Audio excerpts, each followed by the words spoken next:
वारणा विद्यापीठ, वारणा नगर संलग्नित Tatyasaheb Kore institute of engineering and technology, autonomous institute, 2 वेळा MBA मानांकन, NAC A ग्रेड, 100% इंटर्नशिप आणि प्लेसमेंट देणारी संस्था। प्रथम आणि द्वितीय वर्ष बीटेक करता TCS sponsored computer science and business system, cyber security, electrical, civil, mechanical, electronics and telecommunication, chemical आणि कम्प्युटर सायन्स अँड इंजिनिअरिंग, तसंच MTech करता structural engineering, CSE, construction management, mechanical design, chemical ENTC, त्याचबरोबर LLB, BA LLB, BBA LLB, BCA, BBA, MCA, MBA शाखांसाठी प्रवेश सुरू। वारणा विद्यापीठाच्या निसर्गरम्य परिसरात hostel, mess, बस, NCC, NSS, भव्य क्रीडांगण अशा सर्व सुविधांनी परिपूर्ण 1983 पासून तज्ञ आणि अनुभवी प्राध्यापकांमार्फत दर्जेदार शिक्षण देणारी संस्था TKIET वारणानगर ऑटोनॉमस इन्स्टिट्यूट। प्रवेश संपर्क 9421 26 19 92। अन्यथा महापालिकेला घेराव घालणार, उबाटा महिला आघाडीचा इशारा।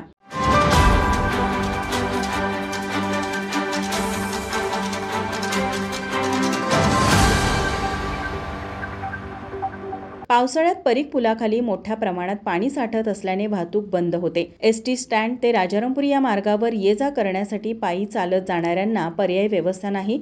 चालत जाणाऱ्या लोकांसाठी उड्डाण पूल बांधण्यासाठी ठेकेदाराला सांगितले असूनही गेले 1.5 वर्ष झाले तरीही अद्याप काम सुरू झालेले नाही। नाले सफाई कागदावरच राहिली आहे। यासारख्या अनेक मूलभूत प्रश्नांची सोडवणूक करण्याच्या मागणीचे निवेदन शिवसेना ठाकरे गटाच्या महिला आघाडीच्या वतीने महापालिका प्रशासक के मंजुलक्ष्मी यांना देण्यात आलं। यावेळी प्रतिज्ञा चित्तुरे म्हणाल्या, गेले अनेक दिवस किंवा सातत्यानं शिवसेना महिला आघाडीच्या वतीने शहरातील विविध प्रश्नांवरती अनेक वेळा निवेदनं दिली गेली। अतिरिक्त आयुक्त आमच्या सोबत मीटिंग झाल्या, पण त्याच्यातून काही आउटपुट दिसत नाही किंवा त्याचा काही रिझल्ट दिसत नाहीये आणि त्याचाच पाठपुरावा करण्यासाठी खरं तर आज आम्ही आयुक्त मॅडमना भेटायला आलो होतो।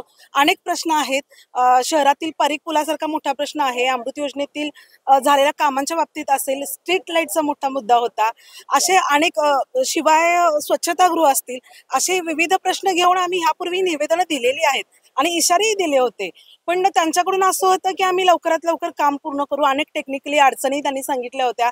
आज आम्ही मीटिंग घेतल्यानंतर असं कळते की मॅडमचं म्हणणं आहे की ह्या सगळ्या गोष्टी स्ट्रीट लाईट संदर्भातल्या पण स्टॉक अवेलेबल झालेला आहे, त्यामुळे या आठवड्यापासून काम सुरळीत चालू होईल। शिवाय पारीख पुलाचं बोलता टेक्निकली काही इश्यूज होते, काही अडचण होत्या, त्याही पूर्ण झालेत असं त्यांचं म्हणणं आहे। पण काय आहे, अनेक वेळा आम्ही शिवसेनेच्या वतीने निवेदनं दिली, नागरिक म्हणून कळकळीनं विनंती केली, पण त्याच्यावरती प्रशासक तेवढं गंभीर दिसत नाहीये किंवा त्यांची सिस्टीम बरोबर नाहीये। त्यांच्या पदाधिकाऱ्यांशी असलेलं एकमेकांशी कोऑर्डिनेशन याचीही कुठेतरी कमतरता दिसते आणि खऱ्या अर्थानं प्रशासनानं हे जाणलं पाहिजे की नागरिक कळकळीनं सांगतायत, काहीतरी अडचणी होतात, कुठेतरी प्रशासकीय अडचणी आहेत, सभागृह नाहीये, नगरसेवक नाहीयेत, त्यामुळे ह्यात गांभीर्यानं लक्ष घालणं गरजेचं आहे, पण तसं होताना दिसत नाहीये। आज मॅडमनी सकारात्मक उत्तरं जरी दिली असलीत, पण पुढच्या काही दिवसांमध्ये जर हे पूर्ण नाही झालं तर शिवसेनेच्या वतीने, महिला आघाडीच्या वतीने, संपूर्ण शहराच्या वतीने, शिवसेनेच्या वतीने एक मोठं आंदोलन आम्ही करू आणि ह्यांना जागं करू। मूलभूत प्रश्नांची सोडवणूक करावी, अन्यथा जनतेच्या वतीनं महापालिकेला घेराव घालण्याचा इशारा देण्यात आला।